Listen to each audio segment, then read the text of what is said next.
Brought to you by Agilus Diagnostics.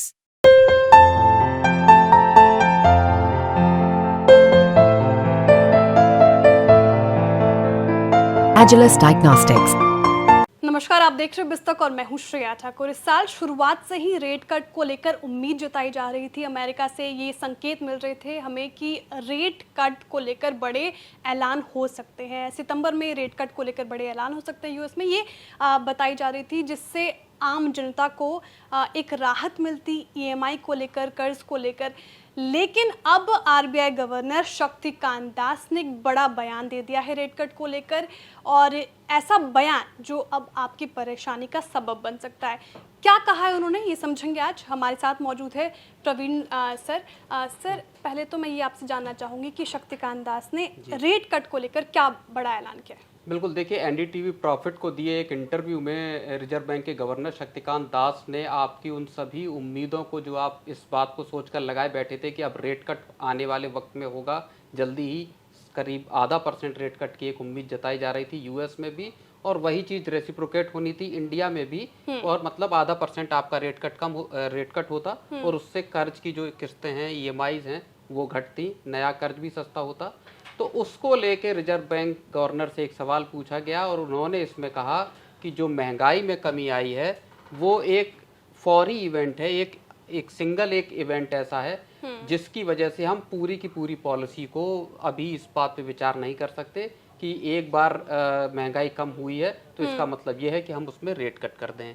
सीधे तौर पे अगर आप इस बात को समझेंगे तो रिजर्व बैंक ने फिर एक बार महंगाई को लेके बड़ी फिक्र जता दी है इस इंटरव्यू में को अगर हम समझे तो। और इसका मायने अगर आप देखेंगे तो वो ये भी निकलते हैं कि भारत में कम से कम हाल फिलहाल रेट कट होने की उम्मीद नहीं है। आपका कर्ज, आपकी जो ईएमआईज हैं वो अभी ऊंची ही रहने वाली हैं, जो आप उम्मीद जता रहे होंगे कि शायद इस साल के आखिर तक कुछ राहत मिलेगी, वो फिलहाल नहीं मिलने वाली।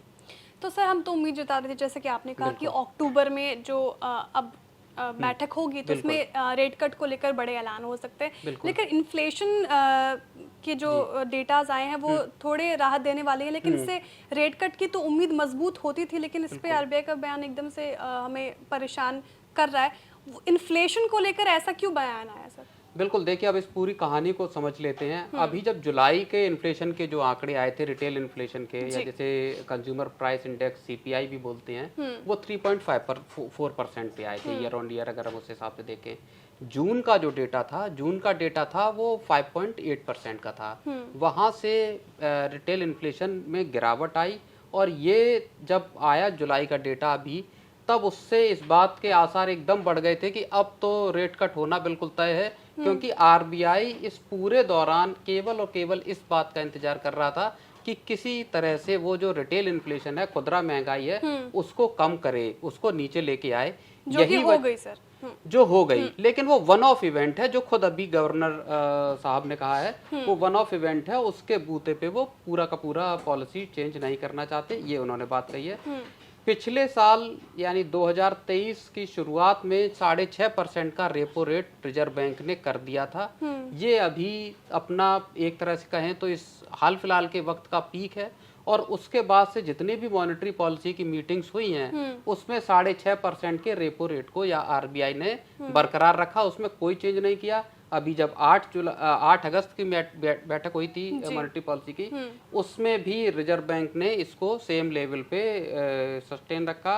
और उस दौरान भी जो मॉनेटरी पॉलिसी की जो मीटिंग में मुख्य बिंदु जो थे वो यही थे कि आरबीआई फूड इन्फ्लेशन को लेके अभी भी श्योर नहीं है। उसको लगता है कि फूड इन्फ्लेशन फिर बढ़ सकती है, और इस वजह से जो अनिश्चितता है वो पैदा हो सकती है। और कल जो इंटरव्यू दिया है एनडीटीवी प्रॉफिट को, उसमें भी उन्होंने कहा है कि ग्लोबल अनसर्टेनिटीज अभी भी बढ़ी हुई हैं, आउटलुक देखना होगा कि किस तरह का रहता है।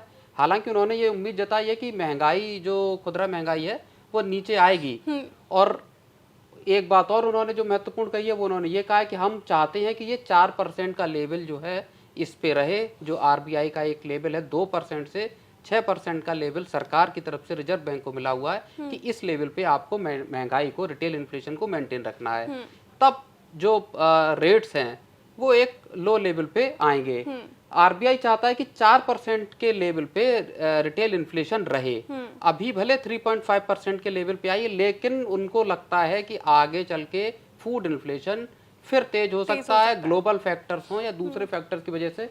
उसमें एक बड़ा फैक्टर और मैं आपको बता दूं, जो भारत में मानसून इस बार रहा है, अनइवन रेनफॉल देश में दिखाई दिया है और एक्सट्रीम वेदर कंडीशंस कई देश के हिस्सों में हुई हैं।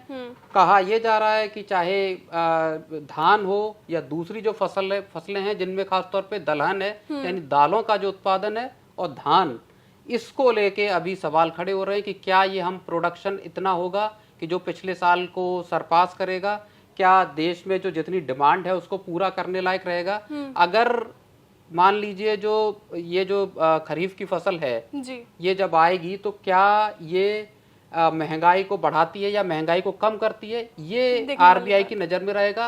अक्टूबर में मॉनेटरी पॉलिसी की बैठक फिर से होनी 7 से 9 को, लेकिन मुझे लगता नहीं है जो अब आरबीआई गवर्नर बयान दे रहे हैं उस हिसाब से महंगाई को देखते हुए कि उस मीटिंग में भी आपको रेट कट का कोई सौगात मिलेगी, ऐसी संभावना फिलहाल दिखाई नहीं दे रही है। तो मोटी मोटी बात यही है सर कि फूड इन्फ्लेशन को लेकर आरबीआई गवर्नर सतर्क है और उनको लगता है कि फूड इन्फ्लेशन, फूड के दामों में हमें तेजी देखने को मिल सकती है, उसकी कीमतें बढ़ सकती हैं, तो रेट कट की संभावनाएं अब पैदा नहीं हो सकती। लेकिन सर सीधा सीधा असर तो आम जनता के जेब पर ही पड़ता है, उन पर कोई राहत देखने को मिल ही नहीं रही है। इस साल के अंत तक जो उम्मीद थी वो नहीं, बिल्कुल। देखिए, अब आप अगर आप पिछले साल से देखेंगे तो लगातार जो रिटेल इन्फ्लेशन है उसमें खास तौर पे जो फूड बास्केट है 46% हिस्सा रखती है। फूड बास्केट रिटेल इन्फ्लेशन के जो टोटल अगर आप उसका देखें उसमें 46% वेटेज है। अब 46% वेटेज है। लगातार आप चाहे दालें देख लीजिए, चाहे बीच में टमाटर देख लीजिए, प्याज देख लीजिए, सीजनल फैक्टर हो, ग्लोबल फैक्टर हो, बारिश का रीजन हो, वो जो प्राइसेस हाई रहे हैं उस वजह से महंगाई की परेशानी लोग उठाते रहे वो पूरे ड्यूरेशन में। उस पे जो कर्ज है वो लगातार महंगा बना हुआ है और ये जो डबल मार आम लोगों पे पड़ रही है वो निश्चित तौर पे परेशानी हर जेब, हर परिवार का घर खर्च जो है चलाना मुश्किल हो रहा है। जिन लोगों के होम लोन है, पर्सनल लोन है या कार लोन है, वो हर कोई ये उम्मीद कर रहा है कि किसी तरह से थोड़ी किस्त कम हो, 500-700 रुपए, ताकि जेब में कुछ पैसे ज्यादा बचे। हालांकि अब जो आरबीआई गवर्नर कह रहे हैं उस हिसाब से फिलहाल नहीं लगता। हो सकता है अगले साल की शुरुआत में रेट कट को लेके कुछ बड़ा डिसीजन हो।